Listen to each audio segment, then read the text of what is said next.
Hello guys, welcome to अध्ययन अड्डा YouTube channel. Hindi grammar special लेकर हम लोग उपस्थित हैं। आज हमारा लेक्चर 21 स्टार्ट हो चुका है। आज का टॉपिक है कारक। ठीक है, आज का टॉपिक है कारक। तो हम लोग अभी क्या करने जा रहे हैं, हम लोग यहाँ पर कारक स्टार्ट करने जा रहे हैं। तो आप लोग भी मेरे साथ जल्दी जल्दी से रेडी हो जाइए कारक करने के लिए। स्टार्ट करें,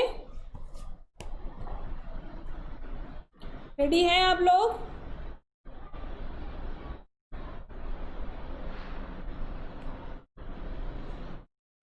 चलिए स्टार्ट करते हैं।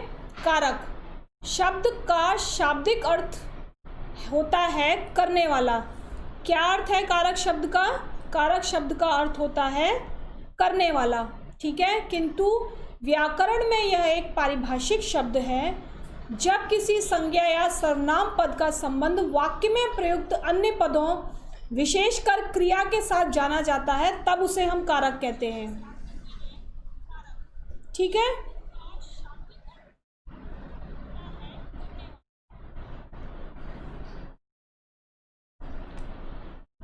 अब नीचे देख लेते हैं कारक के साथ विभक्ति। कारक का मतलब समझ में आया कि कारक जब किसी भी क्रिया, संज्ञा हो, सर्वनाम हो, या कोई भी हम वहाँ पर संज्ञा सर्वनाम से हटकर भी अगर कोई यूज़ कर रहे हैं, तब उसका संबंध क्या होगा? बाकी के सेंटेंस के साथ उसको जोड़ा जाना, उसको हम कहते हैं कारक। अब आता है दूसरी बात, विभक्ति। कारक को प्रकट करने के लिए संज्ञा या सर्वनाम के साथ जो चिन्ह लगाया जाता है, विभक्ति क्या होता है? कारक को प्रकट करने के लिए जो चिन्ह हम लगाते हैं उसको हम विभक्ति कहते हैं। प्रत्येक कारक का विभक्ति चिन्ह होता है, यानी कारक, अभी हम बताएंगे कि कारक क्या होता है, उसके बाद उसका विभक्ति चिन्ह भी डिस्कस करेंगे। अभी केवल आपको इतना जानना है कि कारक के साथ उसका एक विभक्ति चिन्ह भी होता है जिससे उसको पहचाना जाता है। ठीक है, अब यहाँ देखिए कारक कितने प्रकार के होते हैं। कारक कितने प्रकार के होते हैं? कारक 8 प्रकार के होते हैं। अब ये भी ज़रूरी नहीं है कि हर कारक के साथ विभक्ति चिन्ह को दिखाया जाए। विभक्ति चिन्ह कहीं कहीं उसमें लोप भी होता है, ठीक है, जो दिखाई नहीं देता, लेकिन हमें उसको सेंटेंस के अकॉर्डिंग समझना होता है। तो कारक देखिए, पहले देखिए कितने प्रकार के कारक होते हैं। कर्ता, कर्म, करण, संप्रदान, अपादान, संबंध, अधिकरण, संबोधन। ठीक है, कितने कारक होते हैं? 8 प्रकार के कारक होते हैं, है ना। अब सबसे पहला कारक आता है हमारा कर्ता कारक। क्या है कर्ता कारक? कर्ता कारक का जो चिन्ह होता है वो होता है ने। मतलब अगर सेंटेंस पढ़ें तो हम लिखेंगे राम ने श्याम को पीटा। ठीक है, ने कहाँ पर आया? यहाँ पर। तो कर्ता कौन हो गया? राम। किसने पीटा है? राम ने पीटा है। तो यहाँ पर कर्ता क्या हो गया?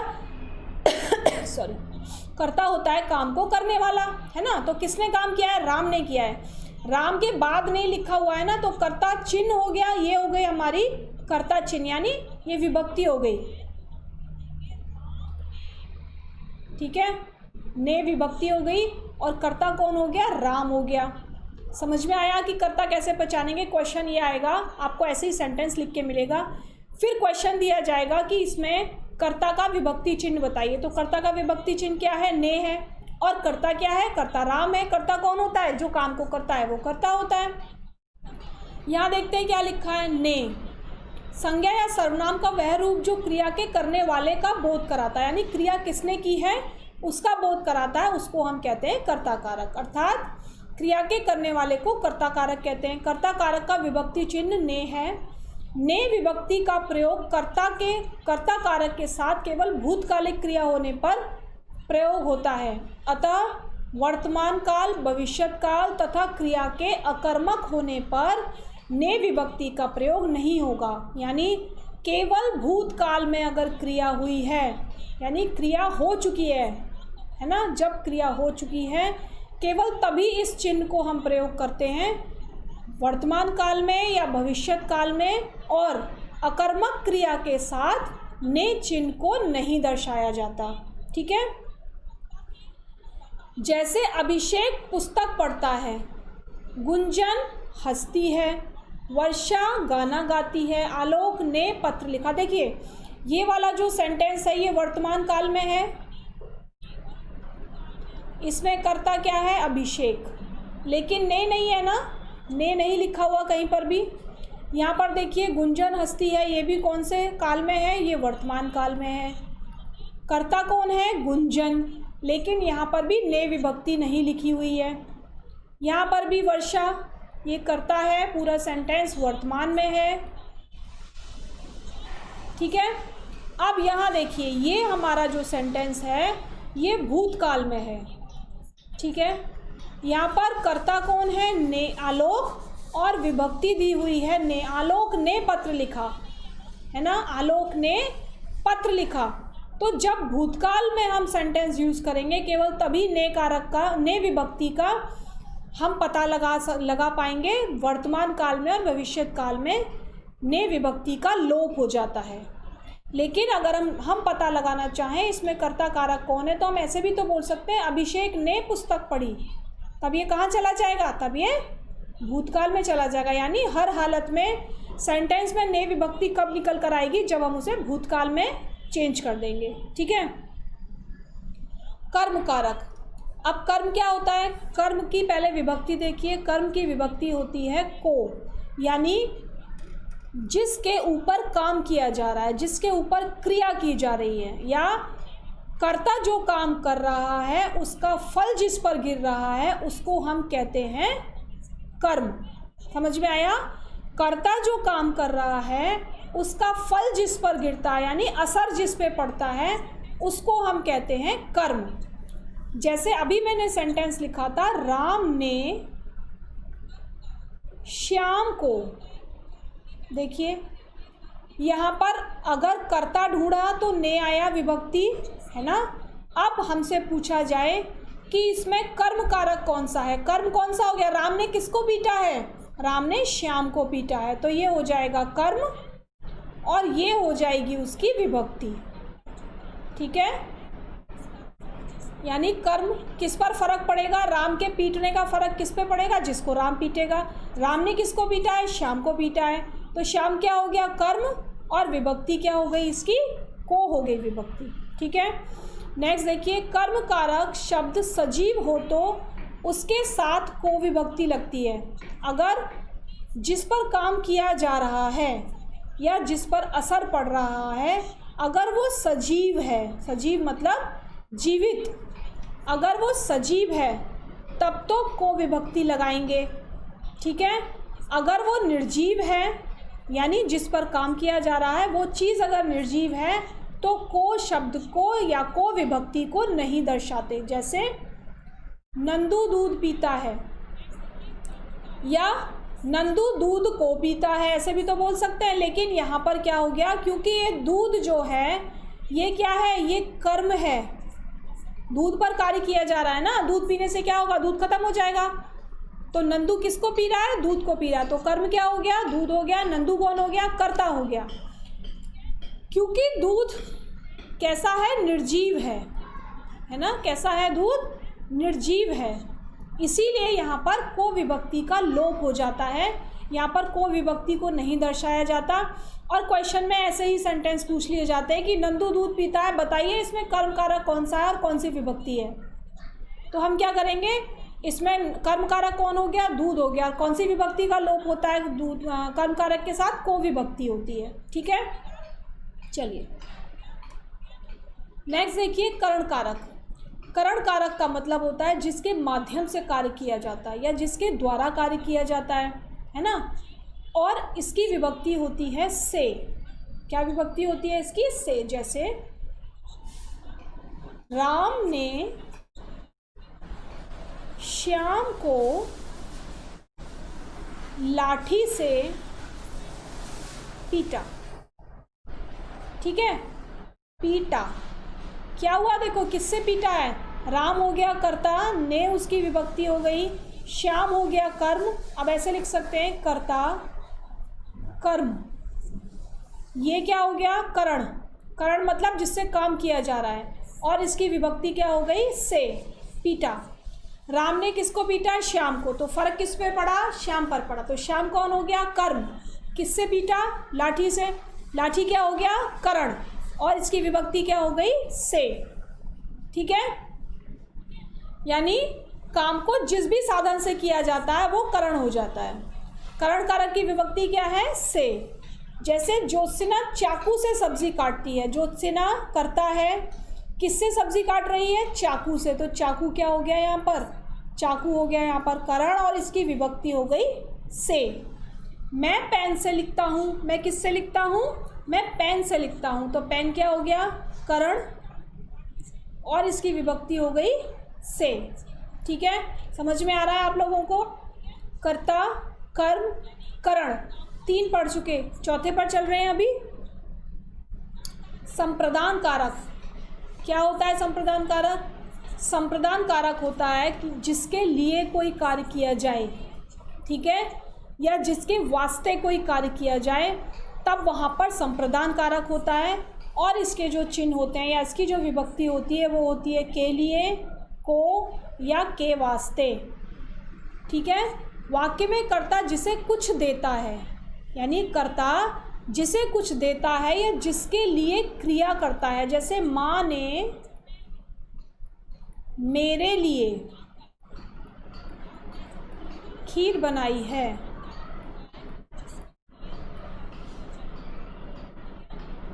ठीक है, तो कर्ता तो यहाँ पर माँ है, लेकिन किसके लिए बनाई है? मेरे लिए बनाई है। तो मेरे लिए क्या हो गया?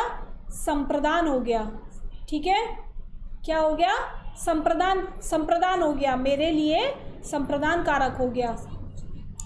आगे देखें, संप्रदान कारक का विभक्ति चिन्ह के लिए है, किंतु जब क्रिया द्विकर्मी हो तथा देने के अर्थ में प्रयुक्त हो, वहाँ को विभक्ति भी प्रयुक्त हो जाती है। जब द्विकर्मक क्रिया हो जाती है, यानी कर्म 2 हो जाते हैं, तब वहाँ पर कभी कभी, बहुत कभी कभी को का यूज़ भी हो जाता है, लेकिन ज़्यादातर यूज़ किसका होगा? के लिए, को, या के वास्ते। मोहन ने राधिका के लिए गुलाब खरीदा।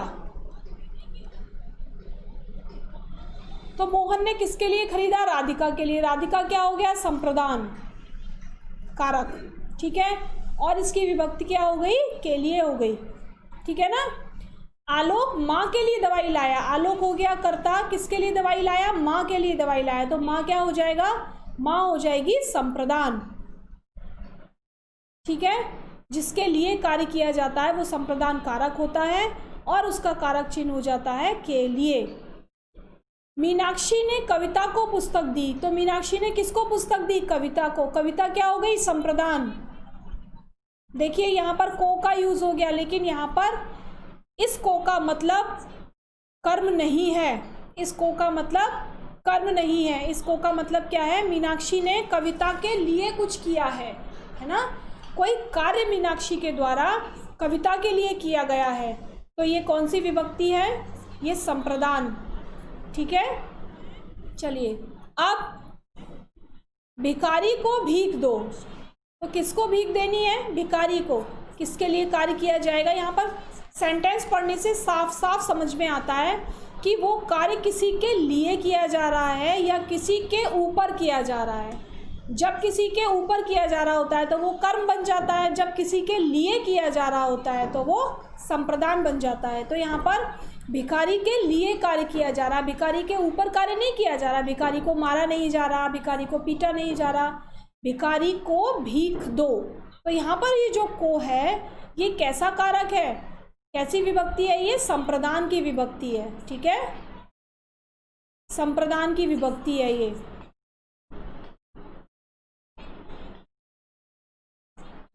विभक्ति चिन्ह समझ में आया? चलिए,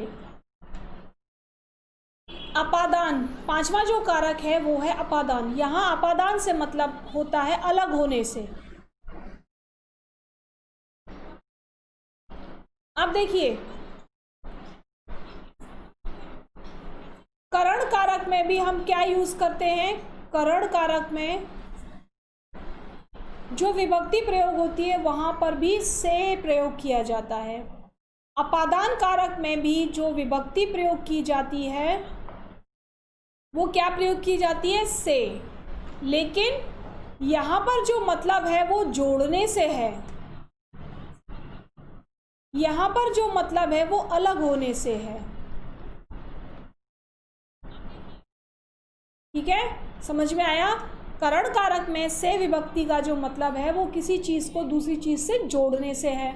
अपादान कारक में जो से प्रयोग किया गया है या अपादान कारक की जो विभक्ति है से, उसका मतलब है कोई चीज़ किसी से अलग हो रही है। ठीक है, जैसे पहले इसे पढ़ लेते हैं क्या लिखा है। वाक्य में जब किसी संज्ञा या सर्वनाम के जिस रूप से एक वस्तु या व्यक्ति का दूसरी वस्तु या व्यक्ति से अलग होने या तुलना करने का भाव होता है, जिससे अलग हो या जिससे तुलना की जाए, उसे अपादान कारक कहते हैं। इसकी विभक्ति भी से है, किंतु यहाँ से पृथक या अलग का बोध कराता है। जैसे पेड़ से पत्ता गिरा, तो पत्ता पेड़ से अलग हो गया ना, है ना, पत्ता पेड़ से अलग हो गया, तो यहाँ पर अलग होने से मतलब हो गया। तो ये जो विभक्ति हो गई ये क्या हो गई? ये अपादान कारक की विभक्ति हो गई। ठीक है, कविता सविता से अच्छा गाती है, तो दोनों में क्या किया जा रहा है? भेद किया जा रहा है। दोनों में, दोनों को अलग किया जा रहा है एक दूसरे से कि ये उससे अच्छा गाती है या ये उससे बुरा गाती है। तो ये जो विभक्ति हो गई ये किसकी विभक्ति हो गई? ये अपादान की विभक्ति हो गई। समझ में आ गया? क्लियर हो गया सभी को, है ना? से करण कारक में और से अपादान कारक में दोनों का मतलब समझ में आ गया ना? चलें आगे फिर। नेक्स्ट देखिए संबंध कारक। संबंध मतलब किसी से रिलेशन बताना। क्या बताना? रिलेशन बताना किसी से। इसकी जो विभक्ति है का, की, के, रा, री, रे, नानी, ने है। जब वाक्य में किसी संज्ञा या सर्वनाम का अन्य किसी संज्ञा या सर्वनाम से संबंध हो, जिससे संबंध हो, उसे संबंध कारक कहते हैं।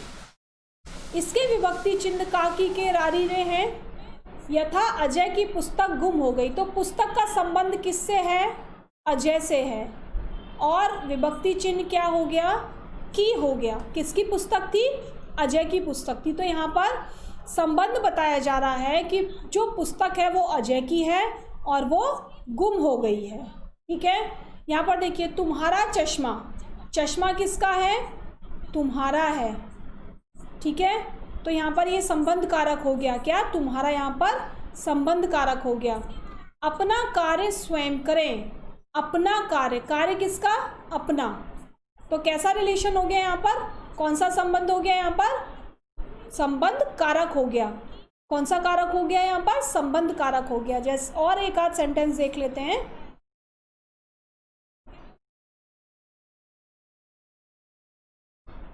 मेरे भाई का चश्मा टूट गया। भाई किसका चश्मा था? भाई का चश्मा। संबंध कारक का हो गया, है ना? किसका चश्मा था? भाई का चश्मा जो टूट गया। तो समझ में आ गया संबंध कारक, जो रिलेशन बताए किसी व्यक्ति का किसी वस्तु से या किसी व्यक्ति का दूसरे व्यक्ति से। अगर कहीं पर संबंध प्रकट हो रहा है तो वो कैसा कारक है? वो संबंध कारक है। ठीक है, नेक्स्ट देखिए अधिकरण। अधिकरण होता है मैं पेपर, इसका विभक्ति क्या होती है? मैं पेपर, विभक्ति चिन्ह है। कैसे मैं पेपर? इसका मतलब होता है किसी चीज़ के ऊपर कोई चीज़ रखी हो, किसी चीज़ के अंदर कोई चीज़ रखी हो, तब हम उसे क्या कहते हैं? अधिकरण, यानी इसका अधिकार हो गया उस चीज़ पर। अधिकरण का मतलब अधिकार। ठीक है, वाक्य में प्रयुक्त संज्ञा या सर्वनाम के जिस रूप से क्रिया के आधार का बोध होता है उसे अधिकरण कारक कहते हैं। इसके विभक्ति चिन्ह मैं पेपर हैं। पक्षी आकाश में उड़ रहे हैं। पक्षी कहाँ उड़ रहे हैं? आकाश में उड़ रहे हैं। तो विभक्ति चिन्ह क्या हो गया? में। और कौन सा चिन्ह है ये? कौन सा विभक्ति चिन्ह है? अधिकरण कारक का विभक्ति चिन्ह है। मेज पर पुस्तक रखी है। ठीक है, खिड़की पर कोई बैठा है, चिड़िया बैठी है।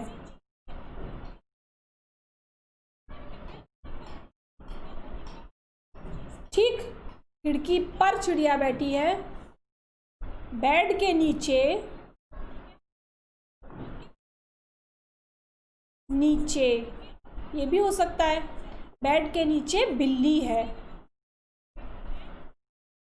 ठीक है, हो सकता है। और छत पे बंदर है।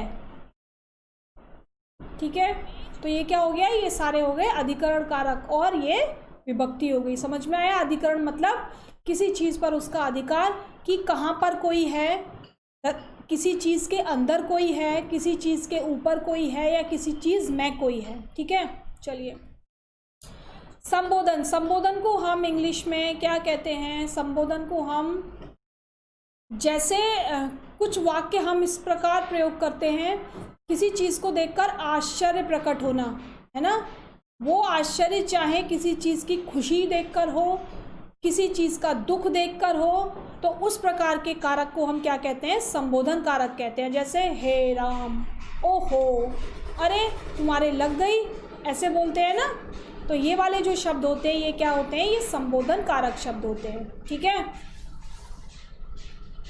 वाक्य में जब किसी संज्ञा या सर्वनाम को पुकारा या बुलाया जाता है, अर्थात जिसे संबोधित किया जाता है, उसे संबोधन कारक कहते हैं। संबोधन कारक के विभक्ति चिन्ह कौन कौन से हैं? हे, ओ, अरे।